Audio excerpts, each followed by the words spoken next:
In the quiet town of Umedike lived two women, Amoka and Ifunanya. Amoka was admired by everyone. She owned a thriving shop in the market, her laughter filled the streets, and her home was always full of visitors. People often said her life was touched by blessings. Ifunanya lived just a few houses away.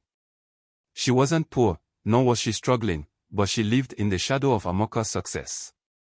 Every morning, she watched Amoka leave her house dressed in bright wrappers, greeting people who smiled back with warmth. At first, Ifunanya simply noticed. Then she compared. Slowly, that comparison turned into envy. Why her? Ifunanya would whisper to herself. I work just as hard. One day, determined to uncover Amoka's secret, Ifunanya began to observe her more closely. She expected to find shortcuts or hidden advantages. Instead, she saw something unexpected. Amoka woke before dawn, sweeping not just her own compound but also helping an elderly neighbor. At the market, she treated every customer with patience, even the difficult ones. When others struggled, she quietly offered help without seeking praise. That evening, Ifunanya sat alone, thinking deeply.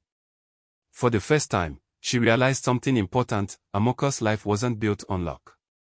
It was built on kindness, consistency, and a heart that gave more than it took. The next morning, instead of watching from afar, Ifunanya stepped outside and greeted her neighbor with a smile. It felt strange at first, but she kept going. Days turned into weeks. Slowly, things began to change. People started greeting Ifunanya warmly. Her small business improved. And most importantly, the heavy feeling in her chest, the envy, began to disappear. One afternoon, Amoka walked over and said, "You've been shining lately. It's beautiful to see." Ifunanya smiled, this time without comparison. I finally understood something, she said. Your light didn't take mine away. I just didn't know how to use mine. Amoka laughed softly. There's enough light.